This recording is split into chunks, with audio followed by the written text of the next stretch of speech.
नहीं एटा बहुत ही गोटे यूनिक कॉन्सेप्ट आमे समस्त जानीचे योगा आपण निजे देखुथिबे टीवी रे भी आसुची बहुत किछि समान योगा प्रोग्राम्स करूचंदी किंतु ब्रेस्ट कैंसर पेशेंट्स को नहीं कि तांकर जेतले ट्रीटमेंट चलीची किंबा तांको ट्रीटमेंट सरी जाइची ए योगा प्रोग्रामटा करिया माने एटा गोटे बहुत पॉजिटिव जिनस अर्थात कि पेशेंट माने ता माने भलो क्योर होचंती क्योर हे कि भी तांकर ओवरऑल सर्वाइवलटा बढ़ी जाउची तेणु लाइफ एक्सपेक्टेंसी जेहेतु ये पेशेंट्स रे बढ़ुची तेणु आम जदि योगा रेगुलरली प्रैक्टिस करेबा एथर देखा जाइए कि योगा रेगुलरली प्रैक्टिस करें आपण एक तो पेशेंट भी ट्रीटमेंट भलसे नहीं पारे केमोथेरापी हो कि आपंकर रेडियोथेरापी हो सेटा से सेशंस गुड़ाक पेनलेसली नहीं पारे फास्ट कथा सेकेंड कथा जितेबाला ट्रीटमेंट भी सरुची रिकवरीटा भी फास्टर हम पेशेंट आम जो देखू यूजुअली पेशेंट मानकर कॉन्सेप्ट थाए कि केमोथेरापी और रेडियोथेरापी नहीं सारापर आमको भोक हेनी आमर बांती लगे आम खाईपारूनी एपेटाइट लॉस होम वीक हो किंतु यही सब जिनस जिते देखुचु योगा इनकॉर्पोरेट करुचु तो यहाँ देखा जाए कि पेशेंट को एपेटाइट भी भल रोचे पेशेंट भल सोचती मूवमेंट भी करें फ्लेक्सिबल रोचंती एक्टिव रोचंती तो यार से बेनिफिट्स बहुत शुणु कैंसर पेशेंट्स जी भी हेल्दी अच्छा जी योगा करें कहीं एथर किसी डिफिकल्ट पोजेस शिखा जाऊनी नॉर्मल जोटा आपन करें जोटा आपन बॉडी अलाउ करुच्ची से हिसाब से आप योगा पोजेस करें तापाई ट्रेनर्स भी अच्छा आउ सब कैंसर पेशेंट्स करें एमती ना कि आम जो भावुँ कैंसर पेशेंट मैंने बहुत वीक है बेड रिडन हो पड़ते सेमती आजिकल कॉन्सेप्ट ना पेशेंट्स मैंने आप निजे देखुवे पेशेंट्स मैंने बहुत हेल्दी अच्छा रिकवरी भी भल कर ट्रीटमेंट भी भल टॉलरेट कर ट्रीटमेंट पर यहाँ आमर भी रेस्पॉन्सिबिलिटी कि आम होलिस्टिक हिलिंग करवा माइंड टाक भी हिल करवा बॉडी टाक भी हिल करवा सांगरे जमती कि सी निज लाइफ को फेरिकी आसीपारे। योगा तो निहाती समस्त दरकार आ डे टू डे लाइफ रे जदि समस्ते इनकलकेट करें योगा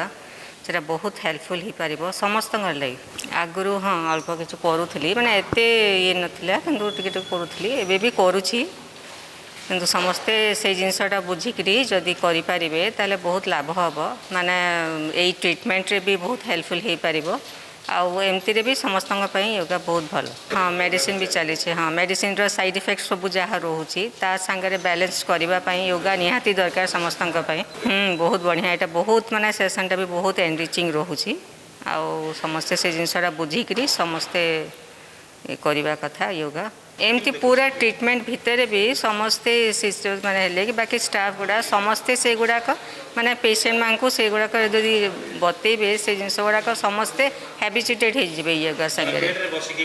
करमती किसी ना स्पेशल किसी जी पार जड़े जदि कर समस्ते ट्रेंड हवा कथा आ समस्ते जदि करें भल कथा सेटा साइमल्टेनियस चली पार। आज जो प्रोग्राम हो about yoga and the importance का day to day basis and how जो नॉर्मल कैंसर पेशेंट्स को केमती हेल्प कर फर्स्ट ऑफ ऑल यहाँ like as per my understanding जितकी मतलब बुझी है यहाँ during whole process chemotherapy radiation यहाँ सब जो रोचे ये बहुत stressful and very long journey रोचे तो ड्यूरिंग दैट टाइम योगा गोटे पीस ऑफ माइंड गोटे दे पार जितकी पेन एंड ऑल सब जितकी रोचे वो स्ट्रेसफुल रोचे throughout the journey so yoga can help that to reduce the stress to like pen टे लेसन करने to distract to have some गोटे मेंटल पीस देवाई